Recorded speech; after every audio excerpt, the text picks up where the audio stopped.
Hey guys, this is Seth Jaffe from Tasty Minstrel Games, creator of the new game Crusaders Thy Will Be Done on Kickstarter now, and you're watching Legends of Tabletop. Awesome, thank you, sir. Welcome everybody. We've got a special AM edition here on the Pacific time. I have Seth on this morning. So how you doing? I'm doing good. It occurred to me as I said watching that maybe a lot of people will listen to this after the fact, but they'll just have to use their imaginations. That's it. It's all theater of the mind here in the podcasting world.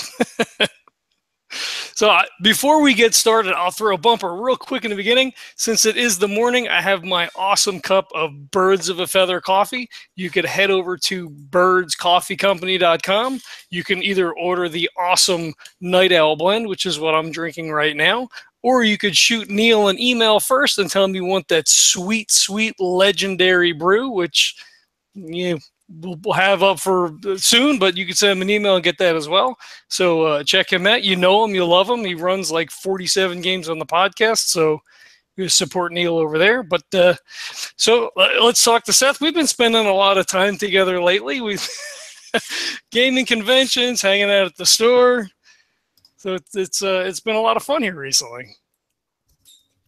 Yeah, I've been at the store a little more often lately. I went through a drought where I wasn't at the store. I wasn't playing any games for a while, so I've been hanging out at the store a little more often, and I was happy to run into you there and had an unexpected chance to play a game or two.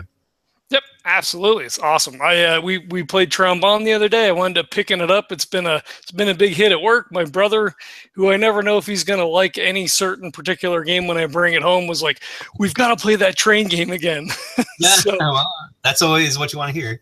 Yeah, that's funny. I don't know if I've even thought of that game again since we played it, but I don't know. It was all right, I guess. I'm not sure I 100% understood that we were playing it right, but. I think so. I mean, I played it since we were playing it the way that we had played it at the store. So, well, the important thing is you had fun playing it. So, that's absolutely. Yeah. Yep. I had you on a couple of months ago, and we're kind of giving us the spiel, talking about all the things that were going on. And Crusaders was, of course, one of the things you were working on then. When we talked back then, you were, of the opinion that Tasty Minstrel was just going to release it. It wasn't going to go through Kickstarter. What happened to kind of change your guys' mindset on that? Well, we're always kind of reevaluating which things are getting Kickstarters and things like that. We're trying to come to any given game can either be on Kickstarter or not. So what we're looking for is the opportunity. What makes a good Kickstarter project is what game won't make a good Kickstarter project. And more recently, and this might be why it changed, is because you might have noticed TMG has done a number of deluxeified Kickstarters, and that's been working very well. It started with Orleans Deluxe, and people really, really liked that, and a lot of people asking for it ever since, looking for ways to get the deluxe version. Unfortunately, I think we're out at this point. There are various things for that one. I know that DLP had an upgrade pack and things like that. But that was so popular that we went ahead and did it again. We've been trying it for a couple of times. We've got a number of games now in the Deluxeified line. One of the most widespread might be Yokohama and Yokohama Deluxe, and that was because it was from designer Hisashi Hayashi, who's very good designer, very well known probably for some of his other games. And so that game had come out in Japan, and Michael went to Tokyo Game Market and liked it and picked it up for North American release, and we decided to do the deluxeified treatment on that one as well. So we upgraded first we went over all the graphic design and kind of fixed it up for both the retail and deluxe, just to kind of improve it and try to make it more readable. One of the things about that game is that it spreads out on the table and it looks very complex, when really it's very straightforward and not that hard to grok. So we tried to help that a little bit by upgrading the graphic design, but then we went and deluxeified a lot of the components, making them the resources and the houses and stuff into wood and things like that, and people really liked that as well. And so that went over very well, and we started to notice all these deluxeified products, just people like them and people want to get them, and even after the Kickstarter, people say, "Oh, I missed out on it. I would love to get the how do I get the deluxe one?" So we're kind of focusing efforts more on these, what games can we deluxeify, and it was decided that Crusaders could be a nice deluxe product. So I was happy to hear that because this one's my game, so I'm super excited to have it finally coming out. I mean, I've been actually, it's kind of been done for a while now, but I'm really excited I was already excited for it to be coming out, and now I'm extra excited to make it a deluxeified product, and get the deluxeified treatment. And so that means there will be a retail version in stores, and it will be a nice high quality Euro style, like a $60 box that you'll be happy to get if you buy it at a store. But for the people who are participating in the Kickstarter project and want to get the deluxe version, I believe it's 69. Let me go ahead and screen share actually in case anyone's watching, and I'll flip over to the. Pardon me. 69. That's the level that I'm pledged at. I'm all in for the deluxeified. It looks beautiful. It's fantastic. Yeah. So here we are at the Kickstarter page. So here it is. My game all deluxeified, and it's got here's a picture of all the stuff that you get. You get the box. You get the metal victory point tokens instead of cardboard. A picture of the board. All these night orders. The factions are in there.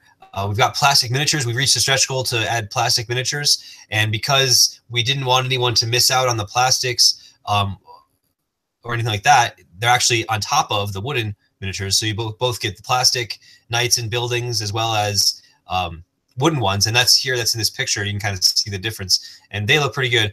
Some of these plastic ones got adjusted, like this castle. A lot of the comments in the Kickstarter thought the castle looked a little bit too Disney. So we actually adjusted that a little bit. And I think it looks even better now. So what else we got? We got some of these discs with the enemies in the retail. There'll be punchboard with art on them, and there'll be wooden discs with stickers. And actually, I really like the painted wood with stickers. I think it looks really nice. Stickers are a good way to get detailed art and colorful art onto these components. But a lot of people dislike the stickers. So our next stretch, potentially going to hit soon, is to silkscreen the important information, which is on the back of these top ones, so that if people don't want the stickers, they could just leave the stickers off altogether. And even if they want the stickers on the front, the back side of the ones that have the information will have silkscreen. It will look really nice. And so yeah, all those deluxe upgrades. In fact, there's a little chart here, right here, with the difference between the retail version and the deluxe version. The retail starter is $50. It'll be $60. The deluxeified version is $69 on Kickstarter. It'll be $100 if you get it after the fact, and it won't be in distribution. You can only get it after the Kickstarter if you either if you go to our booth while supplies last. We'll have somebody at some conventions. Some retailers might get it on the Kickstarter, and then they'll have some to sell and stuff like that. So. And you can see the highlighted side on the right is what's an upgrade compared to the retail, and you can see the right hand side is pretty much all upgraded. Everything's highlighted. So, and we've got some more down below here. We've got some more stretch goals that are coming. These are all the ones that we've unlocked. We're going to add some items. We've got a draw bag that you can use to help random setup of the tokens. We've got some spot UV to make certain parts of the board start to shine. But the next one that we're gonna hopefully hit today, we're currently sitting at almost 230,000, and we hit 230, we'll get plastic knights in addition to the or wood knights in addition to plastic from wood, and then this will add wood knights as well. But then beyond that is the silkscreen I was talking about, and if we get to 275, I'm pretty excited about this one. We got a nice metal sword for a first player token, which you could spin and if you want to find out who, to choose a start player, you can spin it, and whoever it points at could be first. So it's a built-in start player chooser if you want. But of course, you could just randomly choose, or any other method if you like. So that's, I don't know. I'm pretty excited about these upgrades. I'm pretty excited about the game. I'm pretty excited about the fact that we're almost at 230,000 in funding. That's my previous games. On Kickstarter, but that was years ago, and that was one of the very first big Kickstarter successes in the tabletop industry. There was Alien Frontiers, and then there was Eminent Domain, and I mean that we raised $48,000, and at the time that was mind blown. It was enormous, and I was speechless. I didn't know what I didn't even know that could be done. And nowadays, some of these games, if you don't make if you don't raise 48,000, someone's like, what's wrong with you? But at the time, TMG existed and we had some games out, so we had some footing perhaps, and maybe that was contributed to our success. But at this point, we're much more well known, and Kickstarter is much more well known, and people are actively looking on Kickstarter for games, and so it's a lot different story nowadays. Yeah, it's much more of a known quantity now too. There's always risk involved, but I would say there's less risk now than there was, years ago. You're like, well, what the heck is this? I'm gonna give somebody money now, and I'm gonna maybe get a game in a year from now or 6 months from now. Where now it's like, I'm gonna go to Kickstarter, look for the cool thing from Tasty Minstrel or whatever, because I know I'm gonna get it and it's gonna be awesome. That's right. You do kind of, when you're shopping on Kickstarter, it's probably worth your while to look at who is doing it, because that's one thing about Kickstarter is that there could be two projects. One could be from somebody who's never done it before, and one could be from your Cool Mini or Not or your Tasty Minstrel who has done it before. And at a glance, they might look similar, and you don't know. So it's worth, just like I used to tell people, if you buy a game off the shelf, there's no guarantee you're going to like it. So it's worth your while to look at the publisher, look at the designer, read online to see if it's if it's something you're going to like. Similarly, when you're shopping on Kickstarter, people, in order to grab funding, you present fancy artwork and nice pieces, and it looks good. And sometimes that's enough. People are interested in nice pieces, but it's probably worth your while to, do some research. Are there reviews? Can you find out about the game? Who's putting it out? Have they delivered before? Everyone starts somewhere. So there's sometimes you'll have a first time Kickstarter, and it'll be, what's it called? That Gloomhaven. And everyone will be like, holy crap, he did it, he actually got something amazing going on, and he'd never done it before. But sometimes you'll have a first-time person that isn't as experienced, and you'll have delays, and even with the experienced guys, you'll have delays sometimes. But the bottom line is there are different types of projects and different types of creators, but if you look and you see, okay, Tasty Minstrel, we've done this 30 times. We've also got games that are not on Kickstarter. People can look at those games and reviews of those games, and they can see that they're, whether or not they're going to like that type of thing. You can at least see that the quality is high, and you can say, okay, even if it's delayed or something, some games get delayed and stuff, but even if it's delayed, it'll come and it'll be high quality. And we're actually working towards minimizing and reducing any sort of hiccups and delays that we've been experiencing in the past. But the bottom line is people have been pretty happy with especially our Deluxified stuff. And constantly we have people saying, oh, I missed out, or I didn't know, or I didn't see the Kickstarter. How can I get the deluxe version? So we're actually going to looking at ways we can sort of address that as well for people who miss out on the Kickstarter. But that's in the future. We're not sure. I'm not sure when and if that's going to come to fruition, but we've got some ideas about trying to help people who miss out on the Kickstarter and still want the deluxe version. Sure. Well, and I'll say, so we were at RocketCon last Friday, and you brought the Deluxified version of Yokohama, which I had never played before. I didn't see the Kickstarter when it came up, and man, I tell you, I'm back in the Deluxified version of Crusaders. It's worth every penny. The little mini metal coins and all the components are shaped wood pieces. It is so, and it doesn't affect gameplay, right? I mean, it's just a matter of perceived value. Like, you can not get the Deluxified version of Crusaders. Game is going to be awesome. It's going to play great. It's fantastic. But you get those little metal coins and all those little add-ons and doodads. It's so awesome.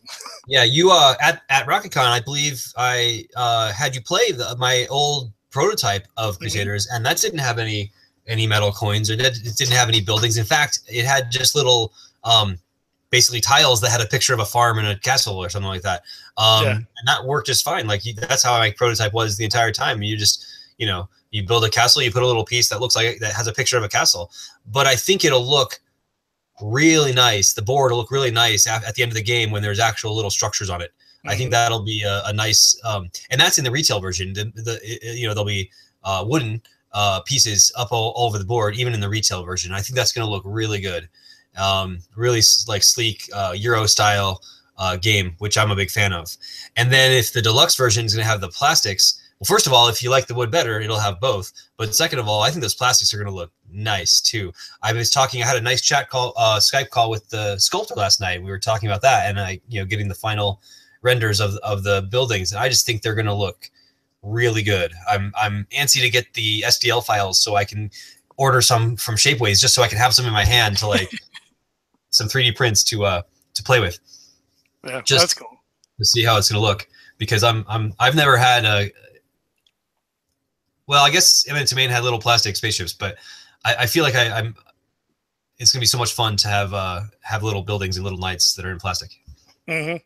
And the cool thing too is the deluxe. Let me start over. The cool thing is the deluxified components they match the cost for TMG, right? So you're not like hammering people for an extra, $20, $30, $40.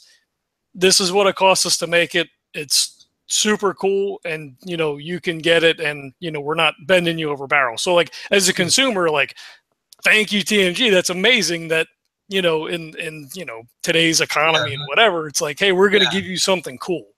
Yeah, basically the process or the plan for the Deluxified thing is that we have our retail that we're selling it, our regular markups and things, so we can afford to do it and make a little bit of money.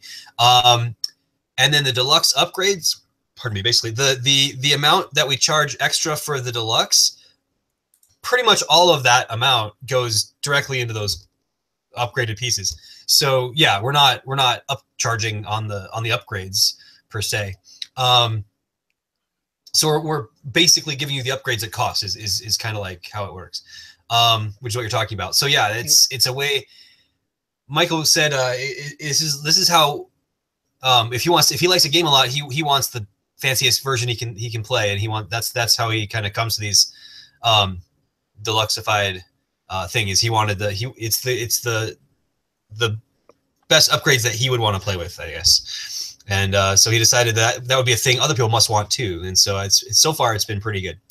So Michael was just on Tasty Minstrel Games has a podcast now, the TMG podcast, and Michael was on it. I think it was the last week's. It's a weekly thing. I think last week's was with Michael talking about Deluxified, the brand or whatever, what that means and where that came from and stuff like that. So for more information, check out TMG's podcast. Yes, I will make a note so that I can include that in the show notes, because Awesome. That's one thing I did not include. Yeah, and actually, I've been pretty happy so far with the TMG podcast. It's been a short, like 20 to 30 minutes. Lance Meister is the Undead Viking. He's the host of the show, and he'll often have, he'll always, I guess, have one of the other TMG crew. I've been on there once. Michael's been on there. I think Daniel's been on there. Rick was on there. They were talking about the conventions they went to. I was on there talking about Crusaders, I guess. Various topics, and it's just short. It's not it's not terribly long, and it's informative, and it's a nice little podcast. And it's different than, it's not your average. There are a lot of podcasts where it's a couple of guys talking about what games they played last week or whatever. It's not that at all.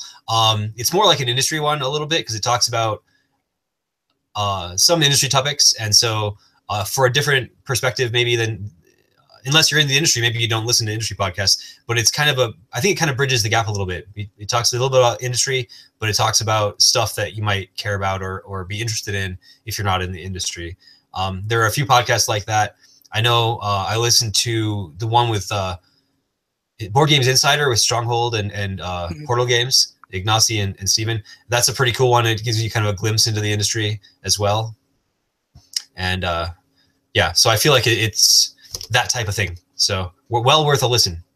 Sure. Well, and if you enjoy Tasty Minstrel Games, it's going to give you some inside information as far as like what's going on over at Tasty Minstrel, and sort of where games are, and things you guys are working on. So that's cool too. If you particularly like a specific publisher, then that's pretty cool. Well, we're talking about plastic versus wood. Of all the potential controversies involved with this project, who would have thought that plastic versus wood would be like the thing that sort of stood out as an issue for people? You know what? It's not such a surprise. I feel like this has happened before, and I feel like it's going to happen every time.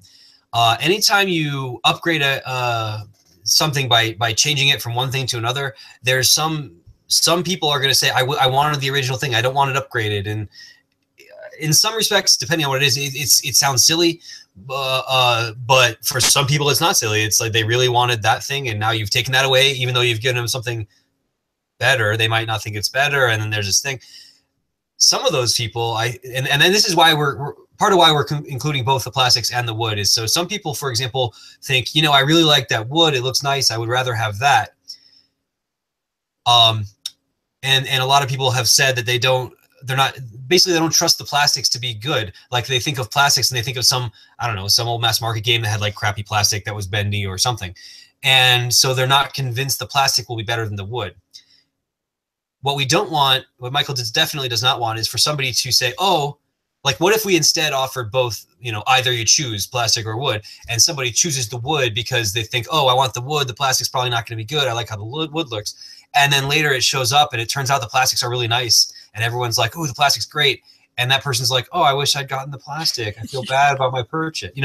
That is something for the deluxe brand. Michael definitely doesn't want anyone to have any regrets. And so that makes some sense then to go ahead and give both. And if people really do want the wood, they can use the wood. And if some people want and some people have said that they would switch back and forth, or with certain groups, they'd like the wood better. And with other groups, they might like the plastic better, or they could even give each player the choice, because the way that you use the pieces, it doesn't really matter if they match material.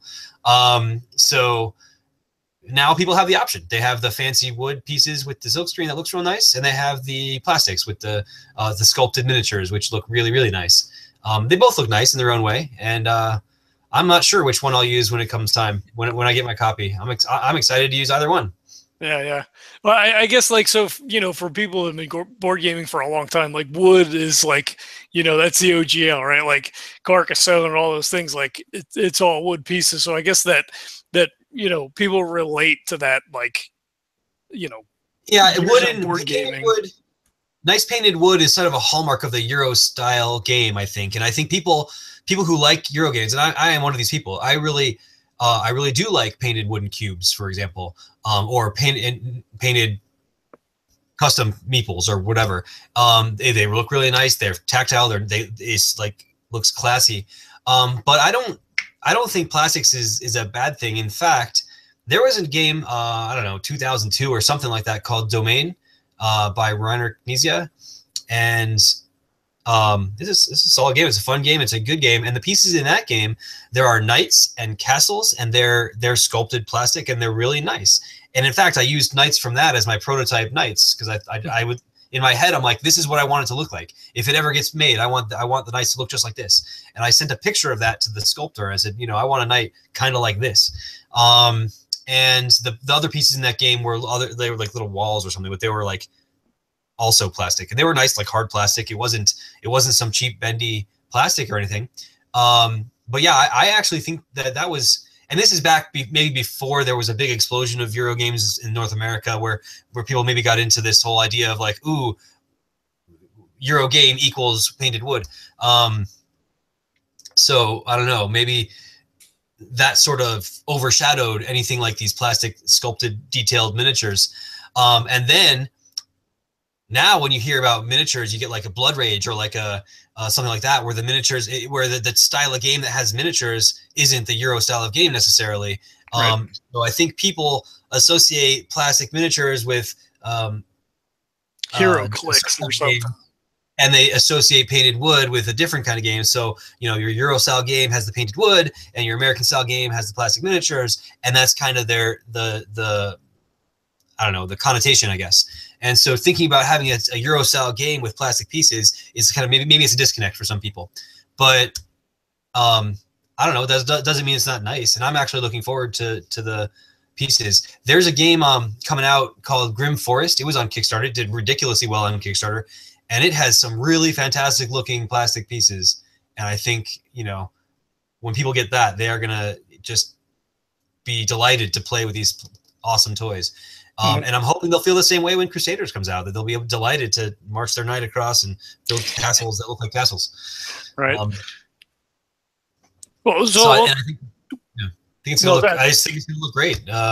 And if this works out well, which I don't see why it wouldn't, we're probably going to look to do more games that have nice plastic sculpts, just because they are more detailed and they're awesome. They're awesome looking. So if it makes sense, and maybe that's a deluxe upgrade, or maybe it's not, but I think it's something that we'll look forward to doing more of. Cool. Well, let me throw this out, right? Because we're mostly an RPG podcast. We do have a lot of game designers and stuff on. So we talk about Eurogame. You want to explain a little bit about what does that mean? For people who may not know. That's a good point. So I'm usually talking on, if I'm on a podcast, it's a podcast that's generally aimed towards the board game or the Euro, the BGG crowd or the board game hobby. So for people who aren't familiar, so board games have gone through a lot of transition in the last decade or so. And it used to be that in America, if you thought of a board game, you thought of Monopoly or Scrabble or something like that. And if you thought, however, in Europe, board game is a much bigger deal. Families would sit around and play a board game together rather than watch TV or something like that. And so it's been bigger. But come 1990 something, Settlers of Catan is the first, probably one of the big first games to cross that gap and to come over from Europe, a European style game that people got excited about over here. So so now there's been a lot of cross-pollination and a lot of growth in the hobby on both sides. I think the hallmarks that sort of define or the difference between an American style game and a European style game are, generally speaking, American style games are more concentrating on theme and have a higher reliance on chance. For example, Risk. Risk is very thematic, and it has these, some of the copies of Risk have the little plastic people that are like people instead of just cubes. But there's a focus on randomness. There's a lot of output randomness. I choose to go attack this country. Did it work? I roll some dice and we'll find out. Right. That's sort of an American style dynamic. On the other hand, the European games tend to, and it's not always true, have more of a focus on mechanics than theme. That is to say, a lot of times people will say a theme is pasted on. It's like they have some mechanical game and they're like, oh, well, let's make it about farming. And then they just paint pictures of farmers or whatever. And it could easily be outer space. And it, the theme integration isn't always as good. And the pieces oftentimes, especially in the last, until recently, were cubes, colored painted cubes. And that's where this wooden cube things come from. But the focus is more on the mechanics and on the player choice. If there's randomness, it's probably what we call input randomness, which is rather than Risk, where it's like, I made my choice, did it work? It's you roll some dice first, and you go, okay, based on that roll, I'll make some choices. And so that's sort of a different style.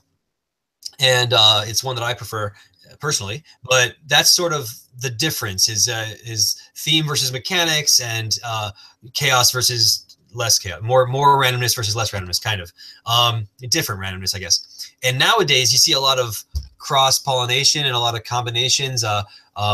Matt Riddle refers to it as mid-Atlantic, where you've got like a combination of American theme with Euro-style designs or whatever, and which is best of both worlds, kind of, if you look at it that way. Which is those are often very popular because they've got the theme and the fun and flavor of the American style games, but they've got the elegant mechanics that are less chance driven from the Euro side. So that's kind of my spiel on the difference between American style and European style games.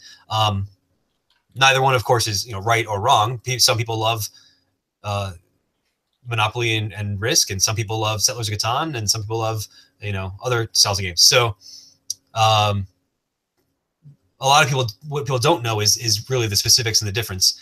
So if you hear Euro style, that's what I'm talking about, is the games that are like the style that came from Europe.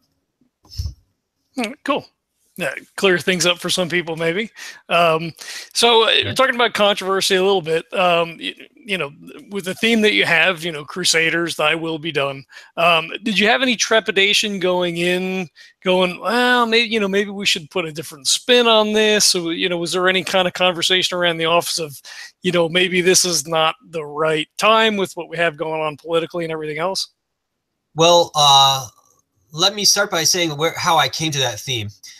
So to begin with, the game the theme idea was that it was just the Knights Templar. I thought the Knights Templar were interesting. I was actually surprised there were no games about it. Now there are several games about it. But just the Knights Templar, the story of the Knights Templar is well, it's interesting and it's popular, and people it's on the fringes of pop culture. Things like Oak Island, Dan Brown books and stuff, and other fiction and whatever. I was like, this would be a great topic for a game. And a long time ago, I thought that, and I had some ideas for. I just wanted to make a game about the Templars and how they built up and everything, and how they were like the king was like helping him out, and then they got so powerful, and the king was in debt, and then he for political reasons he wanted to disband them. Well, and then later I came across this mechanism idea for this Rondel thing, and we can talk about that later. But I was like, I need a theme for that, and I'm like, well, what about that Knights Templar thing? So I combined them. So from the outset, it was about the Knights Templar. It was about the Knights Templar building up their power and influence. It wasn't about the Crusades. It wasn't about going on Crusades or whatever that happened in history. It was about the Knights Templar building up their own infrastructure and their own power and influence. Then I had to reconsider that because I wanted it to be a competitive game, not a cooperative one. And so these different players are competing. But if they're all members of the Knights Templar, then what are they competing? It doesn't make a lot of sense. Right. So I said, okay, maybe it would make more sense if the different players were different factions or different groups. So one of them could be the Knights Templar maybe, and someone else could be something else. So I did a little research. I looked up different Knight Order, different Crusading Knight Orders or whatever they're called, the different sects or different factions or whatever, and you got things like the Knights Hospitaller, the Knights of there's a Alcantara, there's a whole lot, there's a Lazarus, there's a whole lot of different ones, and they didn't all exist at the same time, and some of them might still be around today in some respects, and some are long since gone. But I thought, okay, well, kind of abstracting it out anyway, I'll just say each player is a different Knight Order, and each of these Knight Orders is trying to increase their influence until, and I kind of took a little artistic license on the story. So King Philip, who shut down the Knights Templar, well, let's just say he shut down all the Knights Orders. We'll just kind of conflate those two, and so that the game works. And that was that. So basically, it's not. I needed a title that wasn't Knights Templar because that didn't make sense anymore. Right. So, well, all these different orders were crusading orders. They are ones who ended up going on crusades. So the grouping of them sounded like the thing that would make sense is to call them crusaders because they were at some point crusaders. But really, so it's called Crusaders, but it's not really about the Crusades. It's about the Knight Orders building up their own influence by sure, there is a crusade action because it's called Crusaders, but really it's just it's sort of super abstract. It's not really talking about. And people say, hey, how can you have a game about the Crusades? It doesn't even have the Holy Land on the map. Well, this is why. It's not really about the Crusades. It's not about crusading to the Holy Lands. It's about the orders, the Crusaders themselves. Mm-hmm. So that's why. And that being the case, I personally had no problem with it. Nobody else brought up any issues with that. And I did see a thread on Board Game Geek where somebody had said that their group wouldn't play it because you see the word Crusaders, you think Crusades, you think the Crusades were bad or whatever, and maybe you're not interested in that topic. Well, that's fine. Honestly, that thread went on. It's got a few pages, and some people were for making a game with that theme. Some people were against it. Some people were okay with it, but maybe it should be treated carefully or something, or stuff like that. It was a pretty civil thread compared to some controversy. I'm putting air quotes around controversy threads. Mm-hmm. So I think it could have been. I've seen games with bigger controversy threads. Let me just put it that way. But yeah, what I'm looking to do is just to give people a little more. I don't want to say historical context about the Crusades, but just more historical context about the orders. Like you have the Knights Hospitaller or whatever. Maybe that's your order, and that means you have a special rule for you, a special ability. But on the back of the Knight Order tile, maybe there could be some information about like when the Knights Hospitaller were around, what they were known for, whatever. Like for example, the Knights Templar were instrumental in the creation of what we now know as the banking system. So that's some information that maybe people don't know, and that could be included. But I wasn't really planning on a historically accurate game. as evidenced by the maps not probably super accurate, and certainly the enemy tokens, which are randomly assigned during the game, aren't going to be in historically accurate places in Europe or whatever. So it's kind of like an alternate history, Crusade adjacent theme, I guess. Okay. But yeah, so it was never intended to be a history lesson. It just, like I said, it was about the story of the Knights Templar was the idea. So hopefully people don't have any problem with that. Yeah, I mean, obviously the response has been overwhelmingly positive. I mean, you guys are, over $225,000. So, it's not like, there's a large hue and cry of how could you make a game about, the Crusades or about crusading or whatever. But I just find it interesting, in the day and age that, then you see something like that. And like when we were talking at RocketCon about this issue, and we were talking about 5 tribes and, the fact that, slaves are a resource in the game and, how things are depicted on cards and that can cause an issue. And, I mean, it's hard. Like, right. So like as a white guy, like, all right, well, it's a resource in the game. We play the game. It is what it is. But, for other people, it's like, no, like this is a part of my family history. This is, a part of cultural history for people who are like me. So, there is, I guess, a fine line. And, for someone to say, oh, well, it's just a game. Yes. But, I mean, games, kind of spread beyond that. Okay, we're going to sit down and play a game, right? Like they have that potential. Yeah.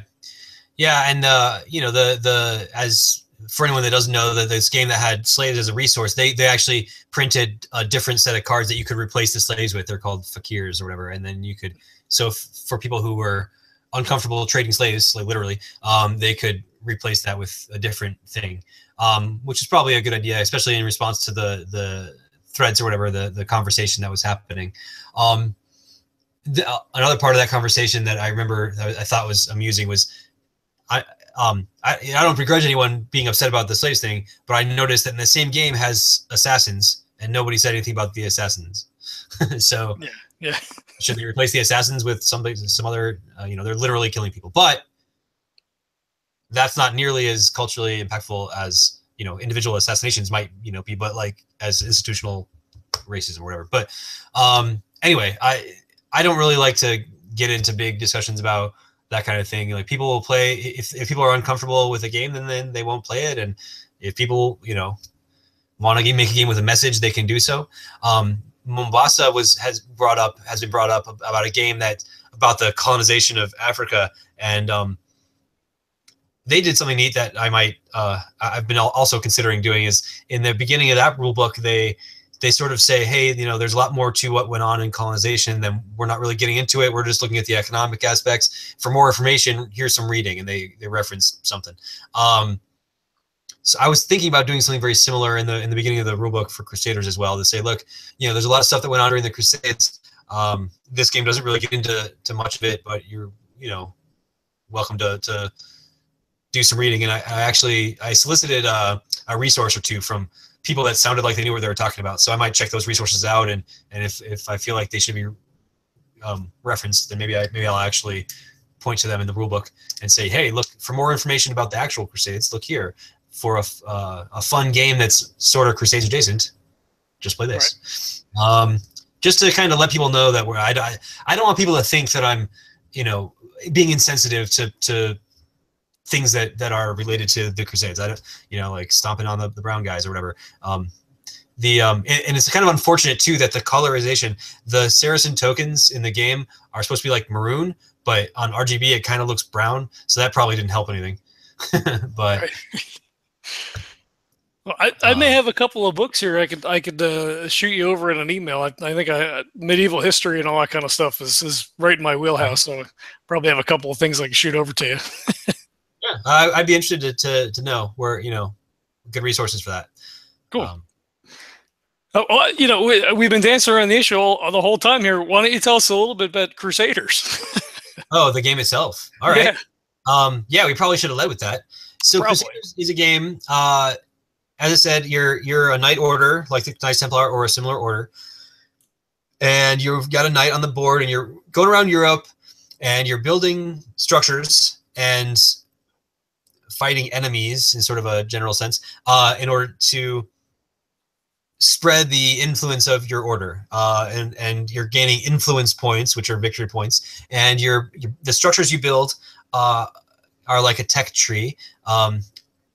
You build banks, they help you build more. You build churches, they help you do the influence action more. You build farms, they help you muster troops. You build castles, they help you do various other things, travel and fight. And the way that you do it, though, it's driven by, I'm going to use some terms that if you're not into the board game scene, I might have to define them for you. I'm going to say it's like a Mancala Rondel. So Mancala is an old game where you basically take a bunch of pieces and drop them off one at a time. And then a rondel is an action selection mechanism where, say you've got a circle with different slices, pie slices, and each one has a different action on it. And usually in a rondel game, you can move forward you have a piece on the rondel and you can move forward like 1, 2, or 3 spaces and do one of those actions. And it's a way to sort of limit what actions you have access to at any given time. So you might want, the action that's 4 spaces away, but you can't do that one yet because you can't reach it. And stuff like that. So, or you might want the first action away, but next turn you want to do something that's 6 spaces away. So maybe you need to move 3 so you can reach it. It's an interesting action selection restriction type thing. I really like it. I think it makes for interesting games. So the combination that I've made is in this game, you've got we're calling it the action wheel. So the rondel is called the action wheel, and the action wheel has 6 wedges, and each wedge has an action on it. And you've got some pieces, some cubes or some tokens in each wedge. And what you do is you pick a wedge and you're going to do the action on that wedge. And the more pieces that are in that wedge, the better. So you're going to travel and you have 7 pieces in there, you can travel 7 spaces. If you only have 2 pieces, you can only travel 2 spaces. Whichever the case may be, so you complete your travel action and then you pick up all those pieces and you drop them off one at a time around the wheel, like Mancala, which as a result empties out that travel bin, but then it puts an extra cube in each of the next couple bins. You travel for 3. That means, maybe Crusade and Influence and Build have 1 more cube each now, strengthening and powering those up. And so, like, maybe you want to build something that costs 5 and you only got 3. You got to do something else first, build it up, and then you can build. And so it takes that sort of action sequencing, interesting choices, and also the variable power of your actions. Like, I want to build, but I can't build yet because I can't afford it, and kind of mixes those up. And then just for some icing on the cake, each of your action bins or whatever, each of your wedges on your action wheel, you can upgrade it and flip it over and make it better. So mechanically, that's, I think, interesting because you can take a turn to just do nothing but increase the power of your board, and then later that'll pay off because every time you use that wedge, you can be more versatile. You can travel and build in the same turn. So that's kind of a neat mechanism there. So you use this you have a little personal puzzle of your action wheel, and you're using that to move your knight around, fight enemies. You need to fight enemies because you can't build with an enemy. You can only build 1 building per space. So if someone else built there, you have to go somewhere else. There's some competition for certain spots on the board have extra benefits. Like you can build whatever you want there, but if you build a castle, it's cheaper. Or if you build a church, it's worth extra points or something. So you might want to race to certain spots that are juicy. There might be some competition to get to the good building spots. The enemies, as you defeat them, are worth points, and they're worth more and more points as you defeat them. So sometimes crusading against an enemy is lucrative, and you could beat someone to that. There's also a majority bonus there are 3 types of enemies, 3 colors, and if there's a majority bonus for each. So if you've defeated more Saracens than the other players, you get a bonus. If you defeated more Slavs than the other players, you get a bonus. And the tech tree of the buildings, as you build buildings, they get more and more benefits towards that same thing. So like I said, building banks helps you build more. So you build a second bank, it helps you build even more. And then if you build all the banks, because it helped you build, it gives you a reward, extra points for having built a lot. And so it's sort of like a tech tree there. I like tech trees in games. So you've got your tech trees going on, you got your personal rondel puzzle, and then you've got the main board where you're doing stuff. And then you can upgrade those individual pie pieces on your turn, and then that gives you an option to then split between actions. So, your travel pie wedge on the other side may have travel and crusade, or travel and build.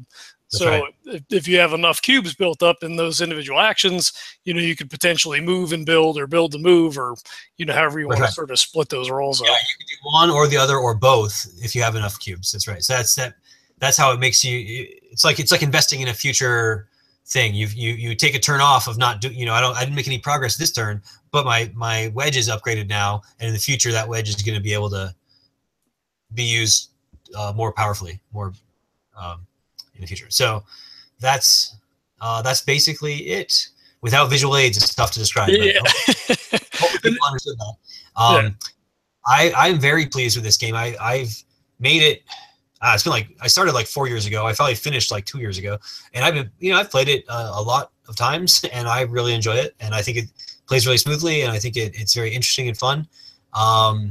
And there are a lot of different factions. There are 10 different factions, so you'll have a different faction every time, which might give you a little bit of a different way to control your action wheel a little bit, which some people dig that. But I think the replayability more comes less from that and more from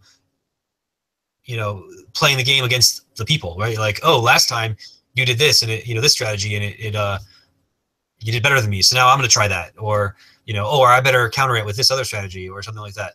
And that's where replayability comes from, not just setup replayability, not just variance and setup, but sure. Yeah.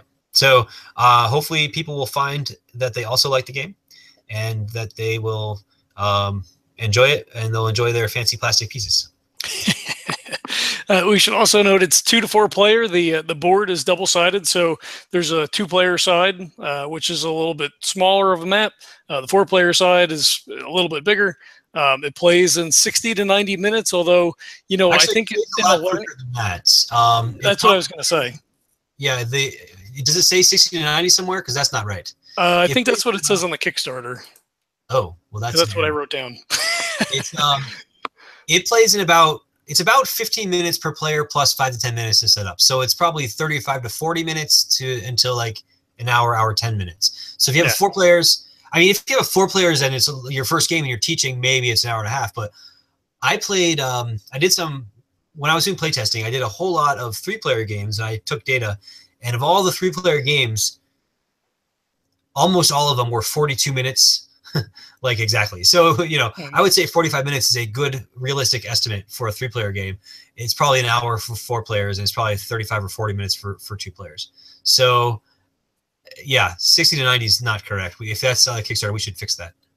Yeah, I was going to say, when we played at RocketCon, we did a 3-player, and for a teaching game, a learning game, maybe it went an hour, but after the first couple of turns, we were just, rocketing through turns like, it's me again. Oh, geez. Oh, I wasn't ready. Hold on. So yeah, I think, it'll go pretty quick. It was a ton of fun. Also, we'll just make note as far as mechanics for the game. The Saracens are always at a strength of 6. So when you do your crusade action, you need at least 6 cubes or combination of cubes and mustered troops. The Prussians and the Slavs, which represent the other enemy factions, they're on a sliding scale. So they both start at 3 on a separate track. When you crusade against your first Slavic enemy, then they'll increase to 4. So the next person that attacks them, or if you attack them again, you'll need 4 cubes or combination of cubes and mustered troops. So they will increase in strength as the game goes on. When you defeat a Saracen, you would get 3 victory points, or they'll have either a silk screen printed or a sticker on the back that will allow you to build a building for free right away, which is super helpful. So the 3 points is sort of a consolation prize if you don't want the building. Most of the time, you're going to want the free building. And the way I thought of it was oh, you defeated these guys and they had a castle, so you took over their castle. Right. It's but mechanically you get to build your next castle for free, and you get that's your reward for defeating them instead of points, which means you'll get some points for the castle. But I think, and then the other 2 were I don't know. I liked the idea of them getting stronger, and I think of that as them rallying and being, oh, we're being attacked. Let's reinforce. Let's get, they're more upset and more reinforced, and they come back harder. So they get harder and harder to defeat, but also as they're harder to defeat, they're also worth more points. So, yeah, I thought that was kind of an interesting thing there. But yeah, I just thought there'd be a need to have a couple different types of enemies and a couple different ways to go about it. Right. And thematically, again, like you said, it's, Crusaders adjacent. It's not based on actual history as it happened. But there were Crusades in Northern Europe. Like, yeah, those guys aren't acknowledging the Pope or whatever, so they're heretics. Let's crusade. So, I mean, there were crusades that ranged far and wide, not only to the Holy Land, but, throughout Central Europe. There were, but I highly suspect that even if, say, someone could say maybe this game's about the Northern Crusades, but that's probably not true either, because the people you're fighting aren't going to be the people, the Prussians and the Saracens and the Slavs were probably not the people that were being fought against in the Northern Crusades. So even then, it's historically. I just assumed to say, look, it's not really representative. Sure. These are knights. They fought people sometimes, and so that's a little bit in the game. But we're not gonna like worry about the historical accuracy of the time. Right. And then I don't recall if you mentioned the orders that you play. They're all asymmetric. So the Knights Templar may allow you to, I forget it specifically, but one of the orders allows you to distribute your cubes either left or right, so clockwise or counterclockwise. Other ones, they'll start with 2 extra action cubes, but they're a little bit slower on the board. So there's different. One of the orders allows you to immediately at the beginning of the game upgrade 3 of your rondel wedges, which is, wow, it's crazy. But there's 10 different ones, and several of them are help you with control your rondel. The Knights Templar, when you're distributing your cubes, you got to go 1 by 1 around your action wheel. That one lets you double drop. It lets you go once per turn. You can drop 2 in the same bin, which lets you recharge a bin faster. And in playtesting, I found that to be very strong. So as a result, that faction only has 10 cubes to start with instead of 12. So that's a detriment, but the ability is very powerful. Similarly, there's one that lets you skip a bin every time, and that proved to be pretty strong too, but not as strong as the other one. So that only starts with 11 cubes instead of 12. There's one faction, like you said, that starts with 2 extra cubes, and that's the Knights of the Holy Sepulchre, I think it's called, and that is a very strong ability. So as a result, every time you do travel, you got -1. You have one. You pretend you have 1 fewer cube in there. So it's a penalty to travel, but everything else is boosted by the fact that you've got more cubes on your board. And there's some other ones that are like that where you distribute something differently. There's the St. Lazarus, like you said, where you start with upgrades. That seems very powerful because all your power comes right away at the beginning, and you don't get any more powerful over the course of the game. But it's a nice head start. There's one faction that we added as a stretch goal that starts with an additional knight. So you get 2 knights in play right from the start. And I found that I thought it was a cool one. I liked it, but just having 2 knights in play didn't do much. So without extra travel, so that one also comes with extra travel. So you get +1 to all your travel and 2 knights to start with, and that's all you get. Nice. But yeah, there's some variety in them. Most of them help you control your rondel, but some of them, like the knight one and the hospitaller one, and the Lazarus, they just are a benefit that you start with. But most of them are every turn you can, like you said, one's the Hospitaller, I think it is you can either go clockwise or counterclockwise. So you have a lot of control, and each turn you can choose differently. So you have a lot of control over how you're going to set up your board for next turn, which is it's a popular one. People like that one. Yeah, that's a good one. And then a lot of they seem strong. One of them, and there's 2 of them that I might make a last minute tweak just to power up or power down them. One of them is one of my favorites, but it's very tricky to use. It's you only start with 6 cubes, 1 in each bin, but you get +1 to everything. So wow. It can be very powerful, especially once you start upgrading your board, and you can get, for 2 cubes, you can travel for 2 and build for 2, or whatever. But it is very tricky to play, especially if you end up with all your cubes on like one side of the board, so you're kind of stuck. So I'm actually thinking about adding a cube or 2 to that one, just to make it a little bit less tricky. But I'm also considering warning players against playing that on their first time, because it's fun, but it's sort of an advanced one. And then the one with the Lazarus, I was going back and forth on that one, whether it should be 2 upgrades or 3 upgrades. And 2 upgrades seemed too bad, not good enough. 3 upgrades maybe a little too good. So what I might do is stick with 3 upgrades, but like reduce it by a cube, or else go with 2 upgrades and add a cube or something like that to make it a little something in between, just to make sure people don't. One of the things about game design that I think is an interesting thing and people don't think about is there's balance and there's perceived balance.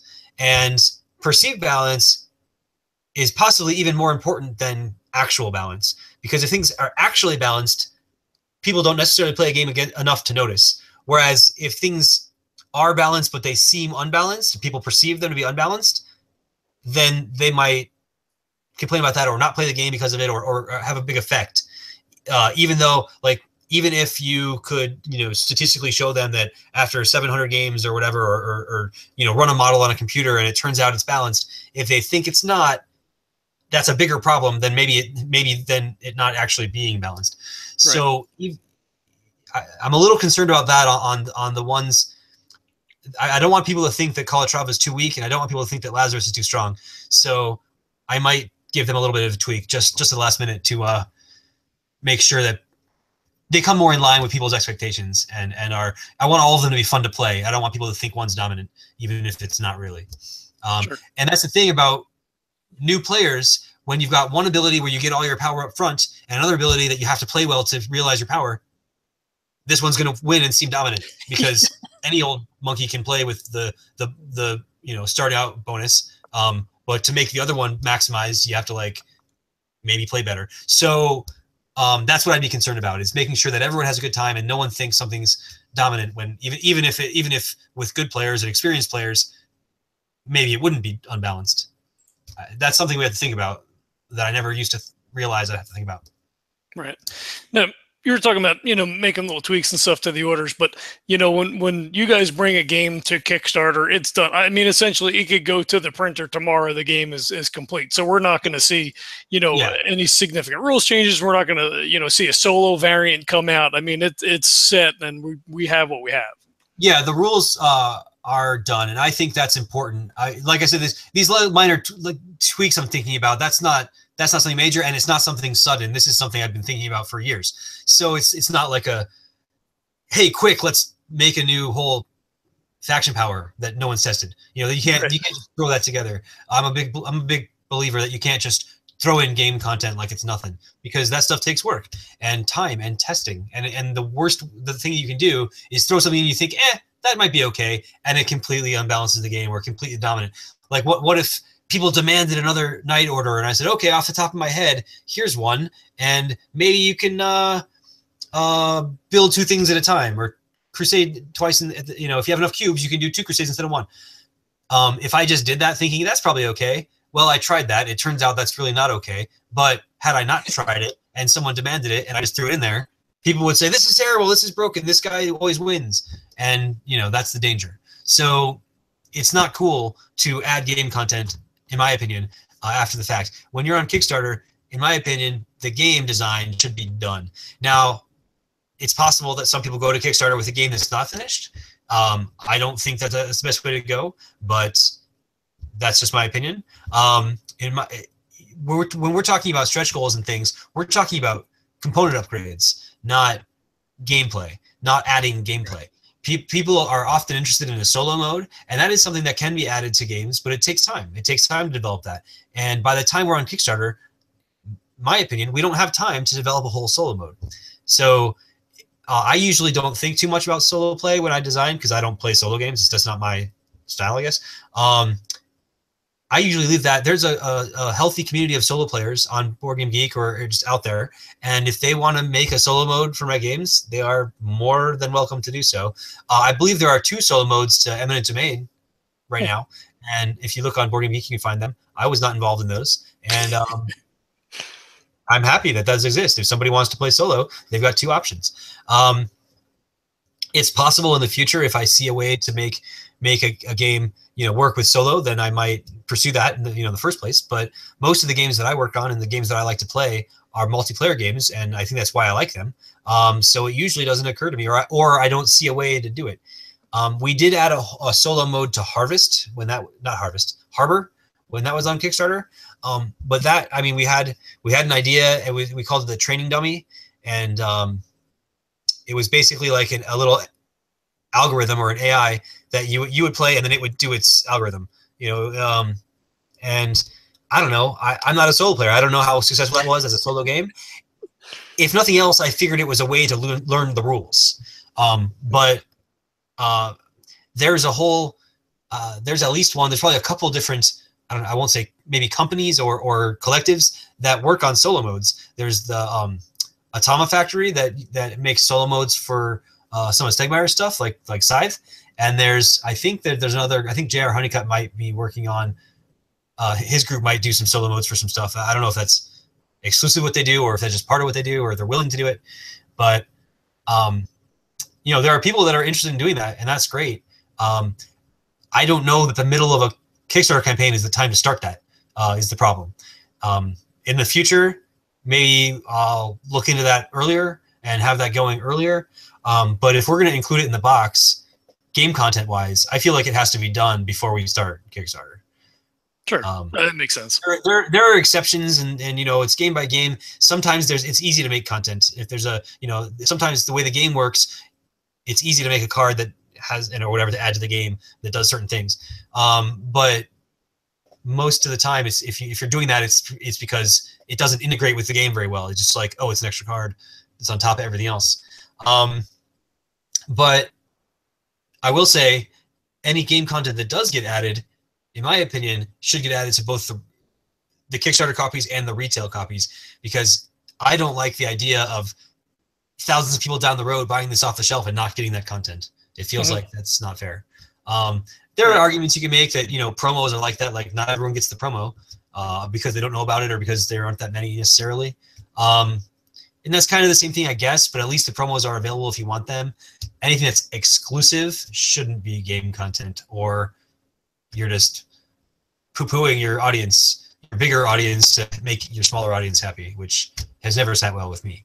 So that's why we don't tend to do that. Okay. Yeah.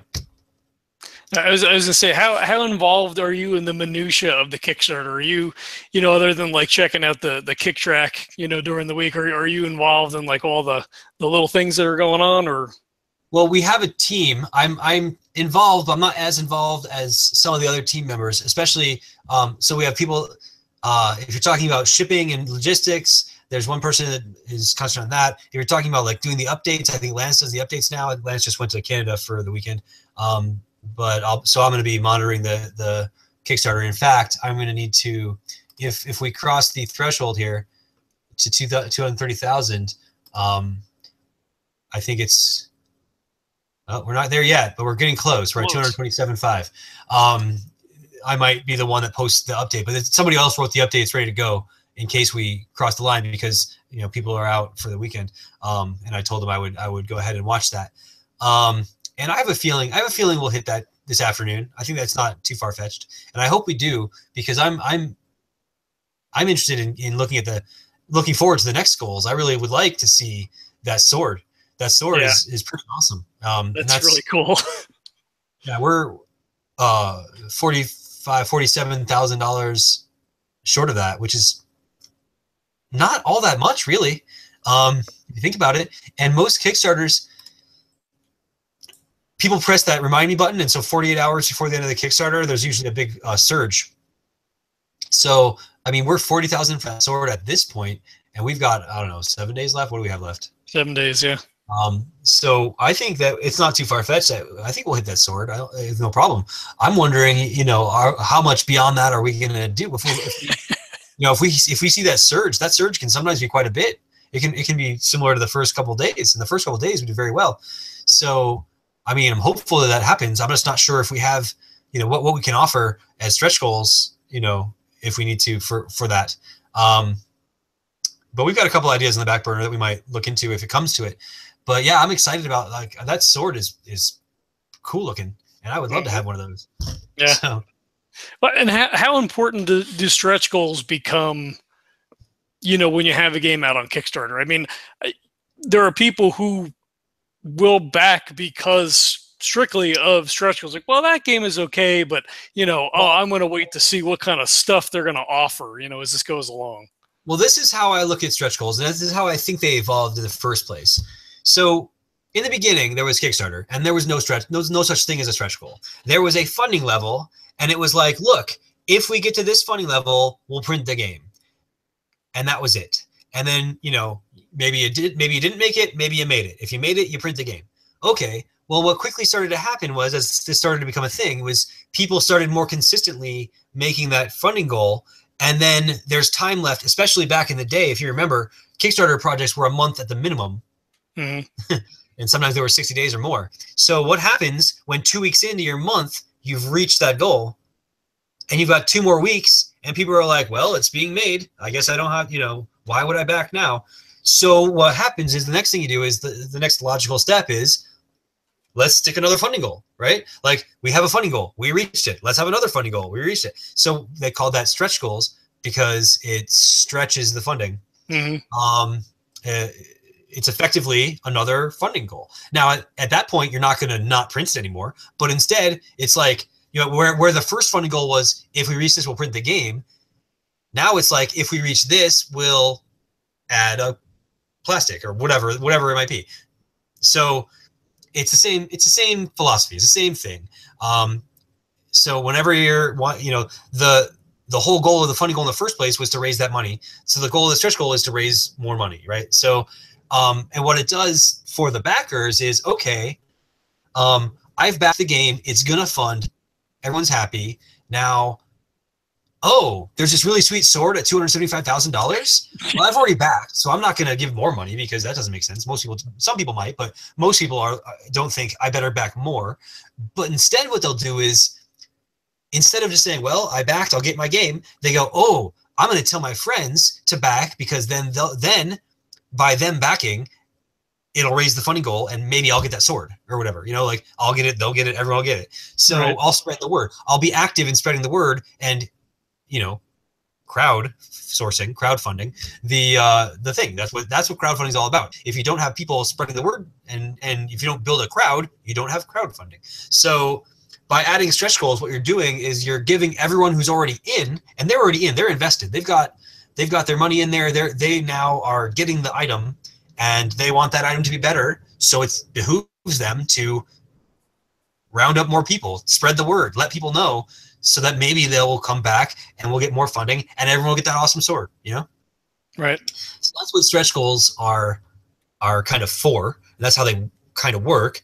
I always thought, one thought I've had in the past was that, as a stretch goal, what if we had a stretch goal that added stuff to both, we get that sword, but maybe that goes in both the retail and the deluxe copy. That's not what we're doing here, but if you did, shouldn't that be the same?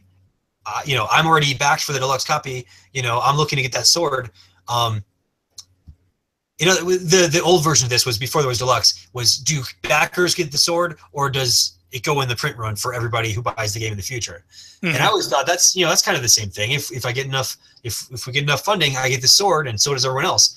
It turns out though that people really like the exclusivity or the idea, the ability to get something that other people don't get. It like adds value. It's like, I got the sword and you didn't. That makes my sword worth more. That kind of So I was there at the beginning. Well, yeah, it's like a status symbol, or it's just literally worth more because people that might want it don't have it and they might pay for it.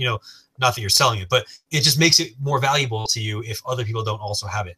So that's the thing that you have to consider when you're making these stretch goals is it for Kickstarter backers only, or is it for the print run? Now, for some projects, there isn't a print run. You're just going to print enough for the Kickstarter backers, and that's that. But for people like TMG who are funding a print run, which is going to be in stores, that's an important question. Is this going to be in the retail copy, or is this stretch goal going to be just for the backers?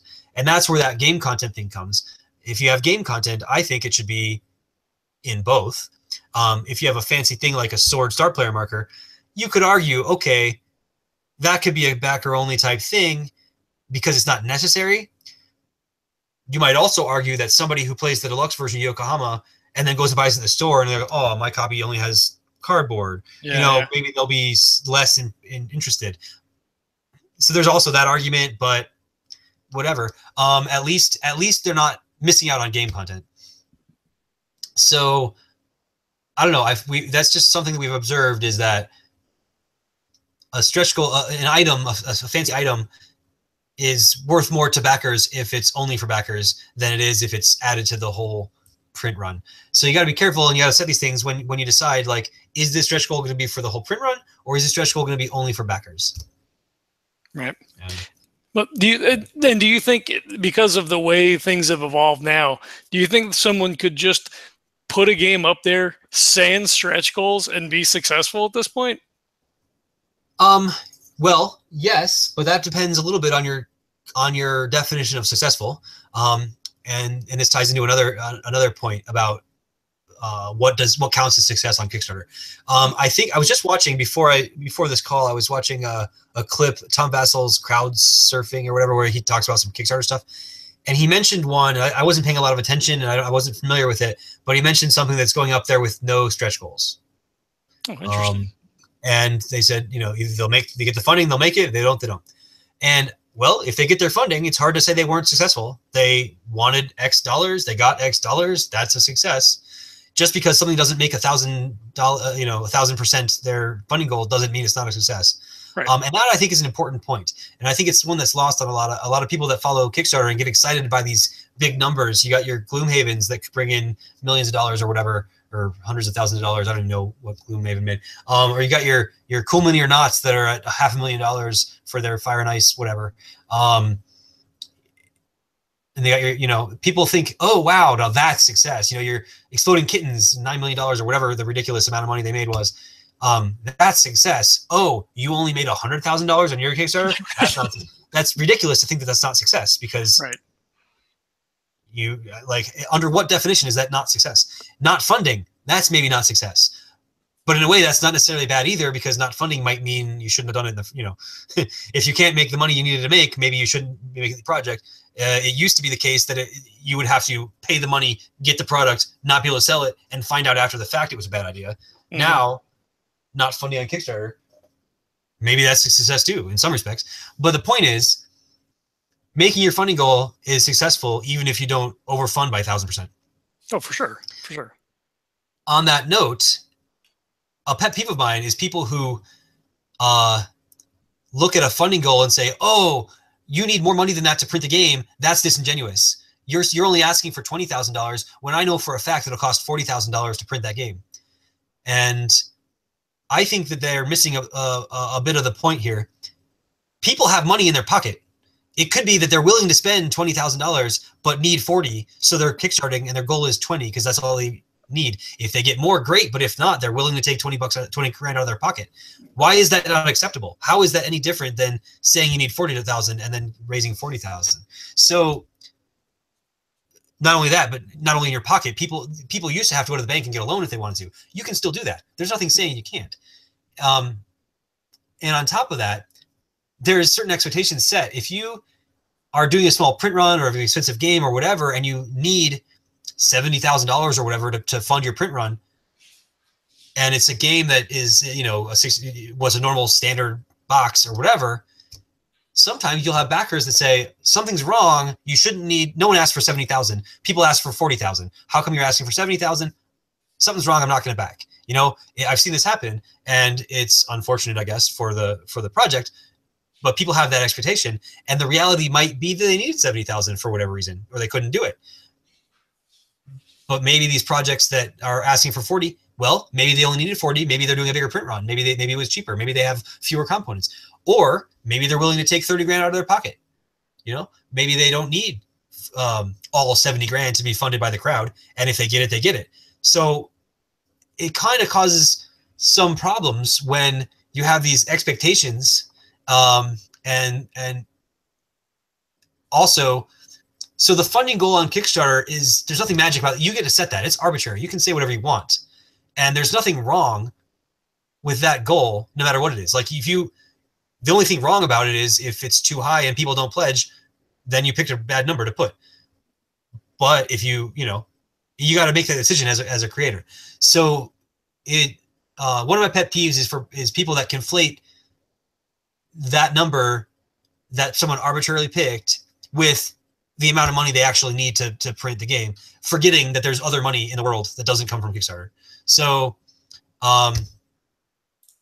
it's also why I think that the percent overfunded, people brag about, if people were to brag, hey, we're 10,000% overfunded.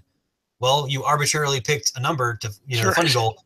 If you got a game that you're going to make $100,000 and you say funding goal $5,000, well, yeah, you're going to overfund by a ton. If you say funding goal $70,000, not only will you not overfund by a ton, but there's a chance people will say, oh, there's something wrong, I'm not going to back. And so it's a little odd the way people react to these numbers, considering how arbitrary they are and how Kickstarter is not the only funding source, right? There are other funding sources. So that's my little rant, I guess, about funding sources. Right. Well, and, I think it comes down to, you look at the creator, you look at the designer, you look at the history, how many, projects have they funded successfully? Do I like the content? Do I like the game? And then those numbers, at the end of the day, they're not my concern. Like, if the game costs $50, I like the game play, I like the components. I see a history of successful projects, I throw my money in. I don't care how much money you want or what you're going to need. If money's coming out of your pocket, I like what you're doing and I want to help and I want to be a part of it. I want to be able to play that game. For me anyway, all that stuff, never concerned. That makes sense. And but for a lot of people, I guess there's more to it. There's a lot of psychology going on. But yeah, I think you'll have a better track record of liking your Kickstarter offerings if you do that research rather than sort of impulse buy. If you're surfing Kickstarter and you say, ooh, that's got pretty pieces, I'm going to buy it. Maybe you'll like it, maybe you won't. But if you look and say, ooh, that's got pretty pieces, but I see the last 4 games they made, I've played those and I didn't like them, maybe that's not for you. Or on the other hand, you've like, oh, that one looks neat. And then you look and you see, oh, I liked everything I've done by that designer. Maybe I'll feel better backing this because, it's likely to be something I'll be into. If you see the TMG logo, you probably can be confident that it's going to be action value. And if you like the stuff that TMG puts out, then you're probably going to like the game because we've got a style, right? So we've got our audience and our audience likes the stuff we put out. So if you see a TMG logo and you're like TMG, you're probably going to be okay backing the project. Mm-hmm. You see the TMG logo, it's a no-brainer, right? You could say that's the goal. That's the goal. That's branding for you. We would love it if everyone just auto-bought every TMG item because it had a dragon on it. And that's the goal. But in the meantime, we do have some number of people that would say, oh, TMG, it's probably good, I'll buy it. And we have some number of people who are like, oh, TMG, I'll at least look into it. I'm sure there's 1 or 2 people who are like, TMG, I better stay away, but that's their loss, right? Not everyone, our audience is not 100% of the people in the world. But as it grows, then our success grows and more people become happy with our products. And that's the goal, right? We're trying to find more people that like what we do and then make sure that the people that like us get enjoyment out of our products. So absolutely. And even with that, right? So like not every game is for every player. So, there just may be a theme, for a game that you guys are putting out or whoever is putting out and you're like, the mechanics may be good. It's a Euro style game. I like that, but I don't like, the way this is packaged, Yeah, sure. There's no, you can't please everyone, right? Like, and actually trying to please everyone is usually a recipe for pleasing like nobody. And it could be the fact, there are designers that I like some of their games and not others. Reiner Knizia is very prolific. He's got hundreds of games. A couple of them are superb. Like, I really like his new one, El Dorado. I like a lot. Amun-Re is one of my favorite games. He's got Tigris Euphrates is a very good game. Like, he's got a number of games that are really good. But then, Ingenious, another good one. But then he's got, I'm not even sure if I know, but like some of his other games, I'm just not as fond of. Keltis was not my favorite. I actually liked Lost Cities board game better, which is kind of the same thing, but I think they improved it. He's got a number of games that, maybe I'm not the target audience. Maybe they're kids games. Maybe, right. So it's you're never going to please everybody. But what we're going to do though is give people the confidence of if people do like a good number of the TMG titles, especially the similar types of titles. Like Crusaders is a sized box Euro style game. If people liked Scoville and Belfort and Eminent Domain, especially because it's got my name on it, maybe they're interested in this. People who liked Balloon Pop and Dungeon Roll, well, it's a little bit of a different type of game, even though they're TMG titles. This may or may not be the same type of thing, right? It's not the same audience. Even within a brand, you don't necessarily, not every product is for the same audience. But what we're trying to do is, give people the confidence to check out a game if it looks like that kind of game. You're like, oh, that's the kind of game I like, and it's by TMG, is probably worth checking it out. Mm-hmm. So, that's what branding does for you, and that's what we're trying to build up. Right. Especially with the Deluxified brand, is we want people to think, oh, not only will I check that out, but it's worth my while, because if I don't like it, I can sell it later or whatever. Yeah. I'll like the components. I'll like the upgrades. I've never been let down by a Deluxified game before, that kind of thing. So if we can, the more people think that way, the more people don't want to miss out on the Deluxified Kickstarters. Mm-hmm. And you mentioned Amun-Re. You guys, TMG licenses that, right? Yes. That's a recent one that just came out, re-release of an old game called Amun-Re. It's again, it's one of my favorite games from Knizia. I think it's quite good. It's been a while since I played it, but it's been a while since I played anything. So you're right. I when we were at the store on Saturday, I picked up Samurai by Reiner. Yeah, it was good. Yeah. We've got a couple of plays in so far. Abstract, it's a lot of fun. Yeah, I played it once. God, I can't remember how long ago, but yeah, I remember that one. But I don't know. We played, what else did we play at the store? We played Emotep, right? And that one, that one is a solid game as well. That was, I guess it didn't win, but it was nominated for either the SCJ or the Counterspiel. I forget. I forget. Game of the Year. One of the Game of the Year awards. It was nominated like a year or two ago. Yeah. But that was, yeah, I enjoyed. That was the first time in a while I played like a published game, and it was very fun. So thanks for that. Yeah, no, absolutely. Thanks for coming and hanging out. We could probably do this for like another hour, but we probably want to start to wrap things up here. I think so. What you have any news on TMG? Things that are coming up aside from Crusaders? Anything you want to plug or throw out there? Well, we have Gen Con coming up, and at Gen Con, as you can see, BGG has Board Game Geek has a new feature where you for convention previews that's really awesome, and you can check it out. And if you filter by TMG, you'll see we've got 4 or 5 things that are basically launching at Gen Con. We had some of it very limited quantities at Origins last month, but we're coming out with Jiraku, which is a trick-taking area control game, which I'm excited about. I haven't played it yet, but I don't like trick-taking, but this one sounds good, and it's got I've heard nothing but good things about it, where you do trick-taking in order to do area control on the board. So Jiraku, Okie Dokie, which is a cooperative game, kind of like The Game, if you've heard of The Game, Play Till You Can't or whatever. But that's a cooperative game where you're trying to put down numbers in a certain order and create like a symphony or whatever. We're coming out with Orleans Trade and Intrigue, which is an expansion to the very popular Orleans. And Lemuria, which is another one of the Japanese games that came from Tokyo Game Market.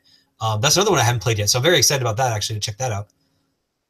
And I feel like there's one more that I'm missing. If I were smart, I would have looked this up. Harvest? While we were talking.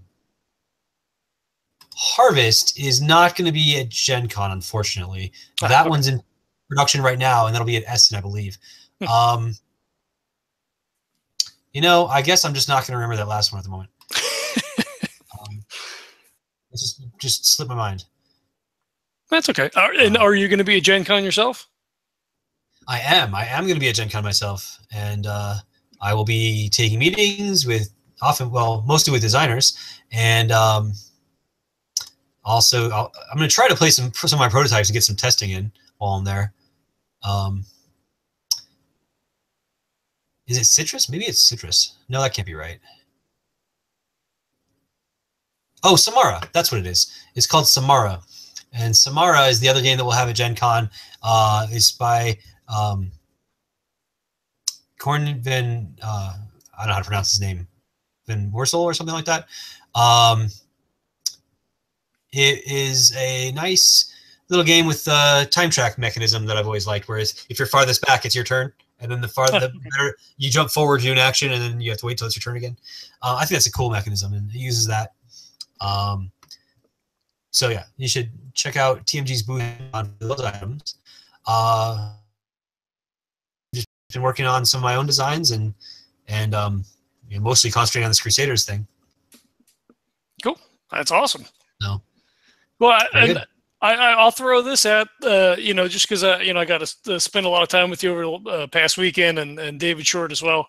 And you guys are local, and John Ruland over at Spider Goat Games. And as someone who comes into the store, someone who likes to come in, play board games and stuff. It's awesome that you guys are like out in the community. You guys are out and about. Super supportive of the hobby, right? Because I'm like, hey, I need a recommendation. And you guys, all right, well, if you like this, try this. If you don't like that, then you're not going to like this.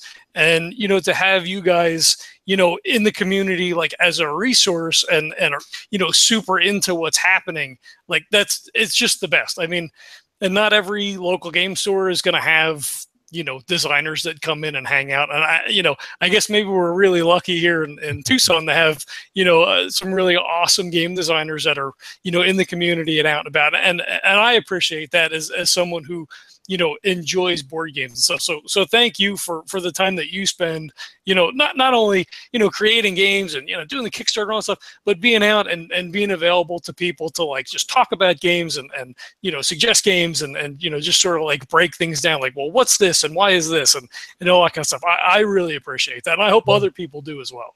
Well, thank you. I'm glad that it's something. I'm glad it's something that's seen as a value. Southern Arizona is a little bit seems like a kind of a high concentration of game design stuff. Certainly a little while ago, while Crash Games was down here, then they are no longer here and also no longer in business. But then we got Gamelin Games up in Phoenix, and we have Tori Neiman, the designer of Alien Frontiers, up in Phoenix, and then myself and David Short, Michael Eskew down here. Michael, I think, just moved to somewhere. And then Michael Mendez used to live here as well, and now they're in Utah, of course. But like I feel like the Southwest Arizona is kind of oddly concentrated for when it comes to game design, especially considering it's not a big city like your LAs or your New Yorks or your Chicagos or whatever. It's interesting to me that that's the case. But yeah, it's nice to be in a place with a decent board game community, and it's fun for me to go out to these conventions and stuff. This year I'm not doing it. People have taken it over, thankfully. But until this year, the last several years, I've been running a convention here in Tucson. Heading up the group that was running it, and that was very interesting too. And just having, just making sure there was a place to play. I just wanted this to be a thing. And tomorrow, speaking of that convention, tomorrow I'm going to go to. We have these fundraiser game days that kind of raise some funds towards the convention and have a day we just get to go and play. So that's happening tomorrow, and I'm hoping to spend some time playing some games and hopefully impressing some people with my illustrious knowledge of board games or whatever it is you just said. Maybe I can teach some people a game or maybe learn a new game from somebody. Cool. And we'll throw out that was RinCon. We might as well name drop that. It's coming up here at end of September coming up, and I'll be there for that. I'm actually thinking about GMing a couple of board games this year because why not? Perfect. Yeah, totally should do that. I've got a wedding to go to, so I'm going to miss RinCon this year. Although I might be able to come on Friday and then leave on Saturday for the wedding. We'll see. But I'm hoping I can get there for at least a little bit. Having helped build that up from nothing to where it is now, it would suck if I now don't get to go. but I'm hoping, so I can get in there on Friday. But yeah, RinCon on was it September 29th or 30th? Yeah, I think it's the last Friday, Saturday, and the first Sunday. Friday, Saturday, Sunday. So if you're in the area, if you're local, you should go. If you're close by, you should come and go to RinCon, and it's a good time. Awesome. And last thing I will plug is Isle of Games up in Tucson, which is where we generally hang out. If I happen to catch you at the store, it's become my store of choice in the Tucson community. So if you're local to Tucson, Isle of Games is awesome. They have a huge selection of games, super helpful. They do all the tournaments like everybody else does. There's Magic and X-Wing and all the other stuff. So go check those guys out. They're an awesome group of people, and it's usually where I spend my money. Cool. So, all right. Well, I want to thank you for coming on. This is always a pleasure. I enjoy, sitting and getting a chance to talk to you and talk about games and all this kind of stuff. Like I said, we could probably do, 2 more hours. Oh, yeah, I'm a talker. If you get me going, hey, that makes my job easy. So yeah, it's been fun. Thanks for having me on the show.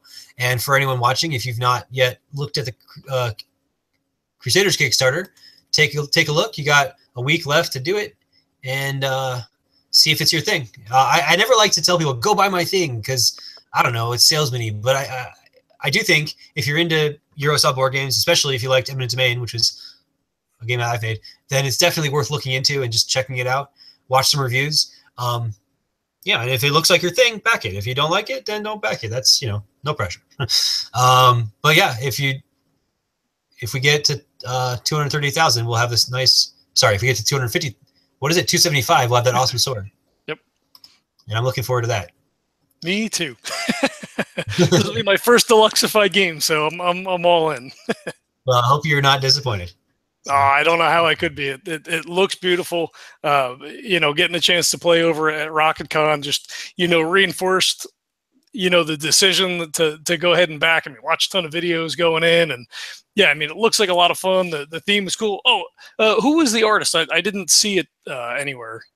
The artist for Crusaders is our in-house artist, Adam McIver, who is one of the top in the industry. He's an artist and graphic designer, and he did a great job, I think, with this one, as he always does. In fact, when I talked to him about doing the art for this, he didn't work for TMG at the time, and I was looking for artists and I was getting quotes and whatever. And Adam, I'll end with this amusing anecdote. Adam said that he would be interested in doing the project, and he asked if we had an art style that we wanted, because he had this idea of a art style that was sort of like a based on the Bloody Inn, or similar to the Bloody Inn, which is a game that I haven't actually played. But he said, "Here, let me show you a quick sketch of what I'm talking about. For like I'll just throw something together real quick to show you what idea I have in mind for what this could look like."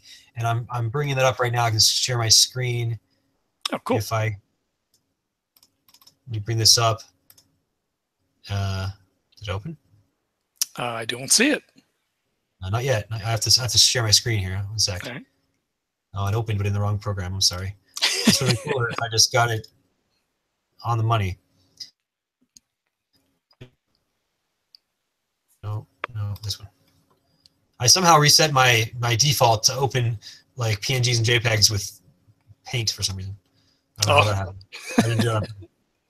Well, I will say, as you're trying to screen share, the art style is somewhat minimalistic, but I like the illustrations of the knights on the cards. I think is phenomenal. Like there's just something about it. It's not overdone. I really liked it. Do you see that? Let me lock in on you. No, I see me. What? You screen shared the Hangout. Wrong thing. Let me try again. How do I do that? How am I so inefficient at this now? Application. I don't understand. Okay, here. How about that? Is that better? Oh yeah, there you go. Yep. That was his quick style sketch. I was like, you make me sick because of your talent. I was like, I want that image in my game. It isn't, but I want it to be. I would like. I don't know. I kind of want to take this. This is the quick sketch he did. I kind of want to take this image and somehow have it as an Easter egg in the game somewhere. I'm just not sure how or where. Yeah. But I thought this was fantastic, and I'm like sold. That's what I want it to look like. So we'll see. We'll see if we can find a way to do that. So does that mean when I shared earlier, was I not sharing the? No, you did. When you were sharing the Kickstarter, everything was there. That's so weird. I don't know what I did wrong. All right. That's Google. No, it's user error. Okay, very good. Well, that was my ending on my anecdote. So Adam did a great job. Everyone should also check out. He's got a game coming out at maybe a Gen Con called Ex Libris, and you should check that out too. He's designed that game as well, and it's coming out from Renegade. And Renegade? I could have that wrong. It's coming out from somebody, and you should check that out too. So plug away. Awesome. All right. Well, thank you again for coming on. Like I said, it's always a pleasure. Look forward to running into you up at the Isle again, or we're having you on when you have your next Kickstarter project or something cool coming out from Tasty Minstrel. All right. Next time I go to the store, I'll let you know if I'm going to hang out there, and you can see if you're available. Yeah, definitely. Shoot me a message. I'm in for that. All right. Awesome. I'm going to give out all of our details because all of your details are linked in the show notes below. If you like this content, you can find this and all of our other cool stuff at legendsoftabletop.com. If you're just interested in the MP3s, you want to throw us into your ear holes and take us while you're out and about, you can hit up our SoundCloud, links on the